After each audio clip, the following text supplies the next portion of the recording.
हक मांगेंगे नहीं, छीन लेंगे। आज इन पार्टियों में उन्हीं मुसलमानों की जगह है जिनको मांगने की आदत हो चुकी है, जिनको गुलामी करने की आदत हो चुकी है।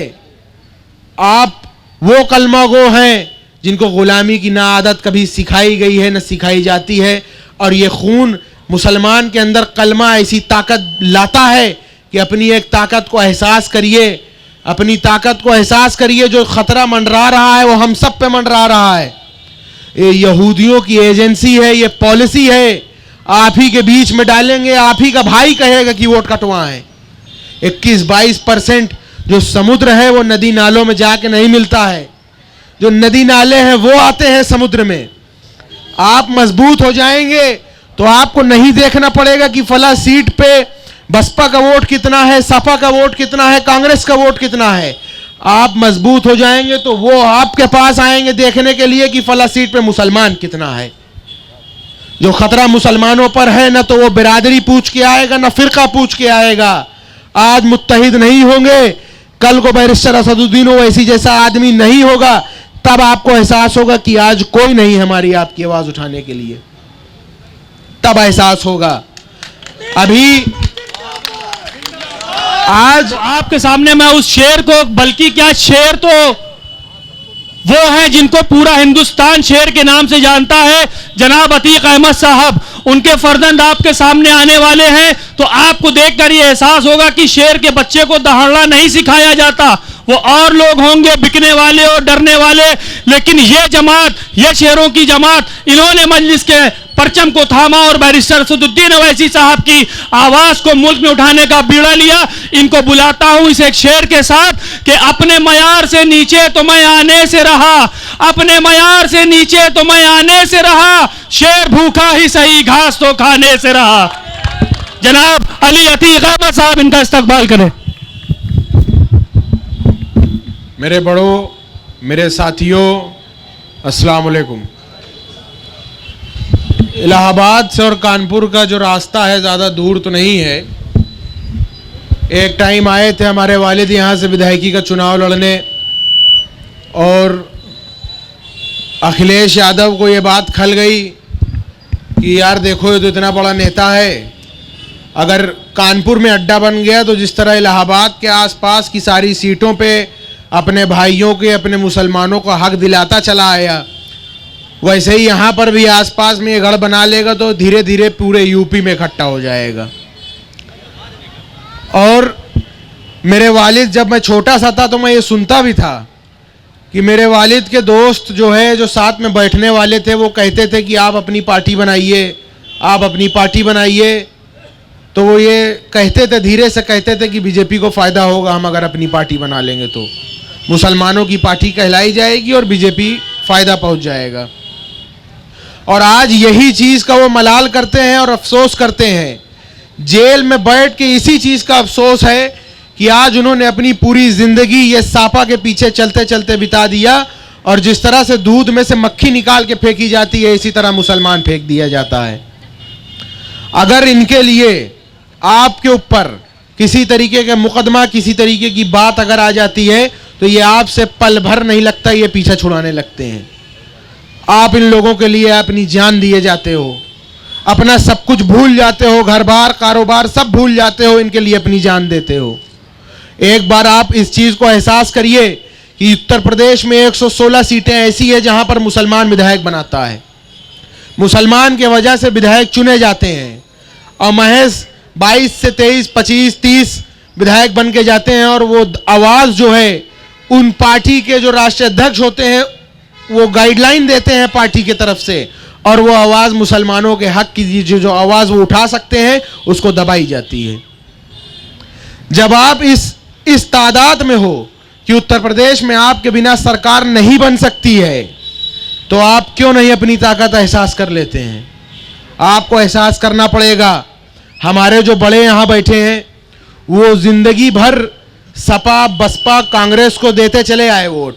डीएनए टेस्ट किया जाए तो सापा का झंडा निकलेगा, बसपा उठाया है कभी कभी। लेकिन इस चीज़ को एहसास करना पड़ेगा मेरे दोस्तों, मेरे साथियों, कि जो हम लोग आज सियासी सफ़र 70-75 सालों से कर रहे हैं, हमने अपना अमीर नहीं बनाया, हमने अपना कायद नहीं चुना, हमने अपना रहबर नहीं बनाया। हर किसी के कारवां के रहबर हैं, हर किसी के अमीर हैं। जो कोई भी गली मोहल्लों में दबाया जाता है, कुचला जाता है, उसकी आवाज वो उठाते हैं। हमारा आपके रहबर का, हमारे आपके कारवां को कोई रहबर नहीं है। हमारे आपके लिए आवाज उठाने के लिए कोई नहीं है। पीली टोपी, बजरंगी टोपी, फला टोपी, सफेद टोपी, सबको तुम आओ आओ गले लगाओ, और हरी टोपी से दूरी बनाते हो। कहाँ का इंसाफ है ये बताइए। अगर आप चाह लीजिए और इकट्ठा हो जाइए तो वो आपके पास आएंगे, न कि आपको किसी के पास जाके अपने काम निकलने की जरूरत पड़ेगी।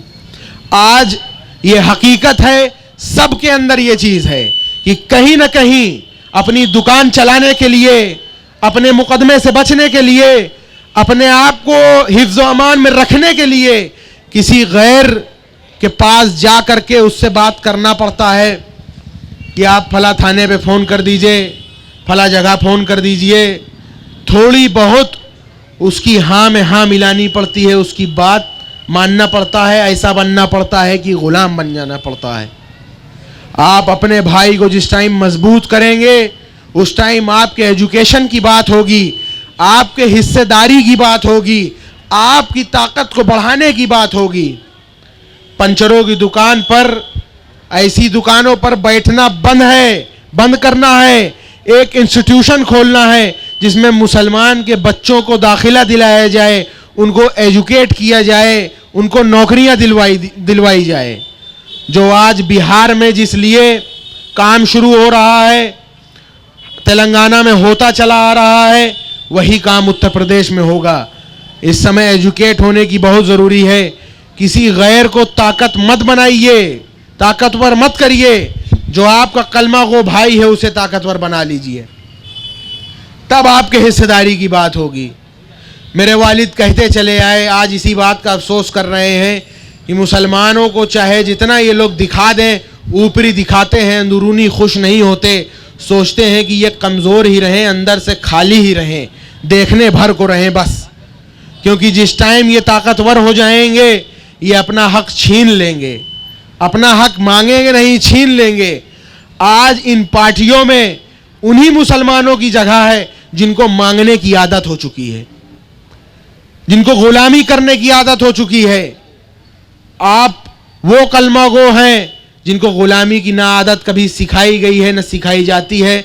और ये खून मुसलमान के अंदर कलमा ऐसी ताकत लाता है कि अपनी एक ताकत को एहसास करिए, अपनी ताकत को एहसास करिए। जो खतरा मंडरा रहा है वो हम सब पे मंडरा रहा है। ये यहूदियों की एजेंसी है, ये पॉलिसी है। आप ही के बीच में डालेंगे, आप ही का भाई कहेगा कि वोट कटवाएं। 21-22% जो समुद्र है वो नदी नालों में जाके नहीं मिलता है। जो नदी नाले हैं वो आते हैं समुद्र में।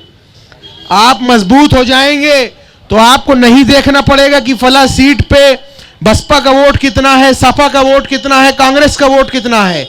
आप मजबूत हो जाएंगे तो वो आपके पास आएंगे देखने के लिए कि फला सीट पे मुसलमान कितना है। जो खतरा मुसलमानों पर है, ना तो वो बिरादरी पूछ के आएगा, ना फिरका पूछ के आएगा। आज मुत्तहिद नहीं होंगे, कल को बैरिस्टर असदुद्दीन ओवैसी जैसा आदमी नहीं होगा, तब आपको एहसास होगा कि आज कोई नहीं हमारी आपकी आवाज उठाने के लिए। तब एहसास होगा। अभी आज वो बैठ के टहल टहल के पूरे हिंदुस्तान में मुसलमानों के लिए लड़ रहे हैं, झगड़ रहे हैं, खून पसीना बहा रहे हैं, तो आपको एहसास नहीं है। और जो ऑफिसों में बढ़िया से बैठे हैं एसी में, उनके पास आप चले जाते हैं तो आपको गुलामी करना पड़ जाता है। और जो आपके लिए लड़ रहा है उसको आप नहीं एहसास कर रहे हैं। उनकी बात सच्ची है और अच्छी है। रसूलुल्लाह सल्लल्लाहु ताला अलैहि वसल्लम की बात सच्ची थी, अच्छी थी। उनके हयात मुबारक में 14 साल में चीन तक पहुंच गई। कोई एक बात बता दीजिए जो बैरिस्टर असदुद्दीन ओवैसी साहब की बात झूठी हो या गलत हो। वो सिर्फ कॉन्स्टिट्यूशन को बचाने की बात करते हैं, कॉन्स्टिट्यूशन को बचाने की बात करते हैं। जो दबे कुचले हैं उनको हक हिस्सा दिलाने की बात करते हैं। हमारे वालिद ने कहा कि अब कोई नहीं, एक अहीर, एक इसके पीछे चलने से अच्छा मेरा 5 वक्त का नमाजी तहज्जुद गुजार कलमा गो भाई है। किसी और का झंडा नहीं उठाना है, किसी और के पीछे नहीं चलना है। जहां इज्जत है अपने कलमा गो भाई को ताकतवर बनाने की, उसको हमें बनाना है इंशाअल्लाह। ये बीजेपी को हराने और जिताने की बात नहीं है। बीजेपी को हराने और जिताने की बात छोड़ दीजिए। हम आप ठेकेदार नहीं है इसके। हम आप ठेकेदार बन जाएंगे बीजेपी को हराने जिताने का, तो नहीं चलेगा इसे। आप इकट्ठा हो गए होते, अगर आज आप इकट्ठा हो गए होते तो 100 सीट सापा देती। मुसलमान कभी समीकरण नहीं देखता था। आज यही यहूदियों की पॉलिसी है जो मुसलमान को इस समय का प्रॉफिट मुफाद देखने पे मजबूर कर रही है। मुसलमान कभी आज का मुफाद नहीं देखता था, मुसलमान दूर की सोच लेके चलता था। अगर आप आज का मुफाद देखेंगे तो आपको समीकरण दिखेगा, लेकिन आप कल का मुफाद देखिए।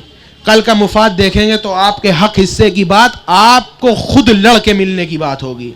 अगर आप समीकरण देखेंगे तो आपको दलाली बाजारी करना पड़ जाएगा। आप कल का मुफाद देखेंगे तो आप खुद अकेले बहुत हैं, किसी थाने पे पहुंच के, किसी कचहरी में पहुंच के, तहसील में पहुंच के खुद का काम निकलवाने के लिए। इस चीज को एहसास करिए। हर किसी के कायद हैं। अगर कुरान ने कहा है कि सफर पे निकले हो तो अपना अमीर चुनो, तो अपना सियासी अमीर चुन लो। सियासी अमीर चुन लोगे तो आपकी दबी कुचली आवाज को वो चिल्ला चिल्ला करके लड़ेंगे, और चिल्ला चिल्ला करके लड़ते आए हैं। और ये पार्टी ऐसी है जहां दिलदार मुसलमान की जगह होती है। दिलदार बन जाइए, दिल खोलकर बैरिस्टर असदुद्दीन ओवैसी साहब की बात सुनिए और एक दूसरे के लिए मर मिटने की हिम्मत रखिए। मुसलमान को सिर्फ जगाने की जरूरत है। जो इस समय पट कर दिया गया है, मुसलमान को भर दिया गया है, उससे निकलिए, अपने भाई को मजबूत करिए, और अपना हक न मिले तो उसे छीन लीजिए। आप छीन लेंगे, आप कल का मुफाद देखेंगे, आने वाली नस्लों का मुफाद देखेंगे, तो आप इस पतंग पर वोट देंगे और कहेंगे कि अब की बार अगर 50 सीट निकलेगी तो अगली बार हमारी कम से कम 200 सीट निकलेगी इंशाअल्लाह। और जब हमारी 200 सीट निकलेगी, जब हमारी 200 सीट निकलेगी तो हम कहेंगे कि ये नौकरियां निकल रही हैं तो इतना मुसलमान होगा, तो वो माना जाएगा। अगर हम कहेंगे कि शहर में अगर 100 थाना है, 50 थाने में मुसलमान एसएचओ होगा तो वो होगा। अगर हम कहेंगे कि लेखपाल इतना है तो इतना मुसलमान होगा तो वो मुसलमान होगा। अगर हम कहेंगे कि यहां पर हमारा शहर है, यहां से हम हैं, यहां डीएम मुसलमान होगा तो वो मुसलमान होगा। तब बताइए आपका काम कौन रोकेगा? हमको आपको किसी के पास फिर दलाली बाजारी करने की जरूरत नहीं पड़ेगी। आप अपनी ताकत बनाइए, अपना झंडा बनाइए, अपना कायद बनाइए, अपना लीडर बनाइए, फिर अपनी ताकत देखिए। और हम तो यही हैं आपके लिए, जीने मरने के लिए हम यही हैं, हमेशा से हैं। इनको यही खलता है कि जो अपने मनमर्जी के मुताबिक काम करता हो उसको दबाव नहीं है, हमको खा जाएगा। इनके वोटर बुरा मान जाएंगे।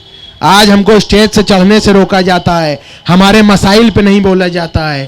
त्रिपुरा पे नहीं बोले, सीएए पे नहीं बोले, एनआरसी पे नहीं बोले, आजम खान पे नहीं बोले। आजम खान के ऊपर मुकदमे लगे चोरी के, फ्रॉड के। चलिए वो चोर हैं, वो फ्रॉड हैं, उनकी बीवी चोर है, उनका बेटा चोर है, क्यों नहीं बोले? बड़ा मुसलमानों के पीछे पड़े हो, मुसलमान के मसाइल नहीं दिखते, पीछे पड़े हो, टेकन फॉर ग्रांटेड ले रखा है मुसलमानों को। तो जिसने टेकन फॉर ग्रांटेड ले रखा है आपको, तो उसको आप जूते की नोक पे रखिए। जिसने आपको ये ले रखा है कि ये कहीं नहीं जाने वाले, तो उनको आप जूतों की नोक पे रखिए। और जो आपके लिए लड़ता चला आ रहा है बैरिस्टर असदुद्दीन ओवैसी साहब, वो 12 तारीख को आ रहे हैं, उनकी बातों को सुनिए। मेरे वालिद ने जेल से खत लिखा है कानपुर की आवाम के लिए, उसे मेरी वालिदा पढ़ेंगी, उसको सुनने आइए, और मैं भी रहूंगा वहां पर। आपसे इतनी सी गुजारिश करने आया हूं। इसको भी मैं जो हूं अपना शहर मानता हूं, बहुत दूरी नहीं है इलाहाबाद और कानपुर में। बहुत बहुत शुक्रिया। अस्सलाम वालेकुम।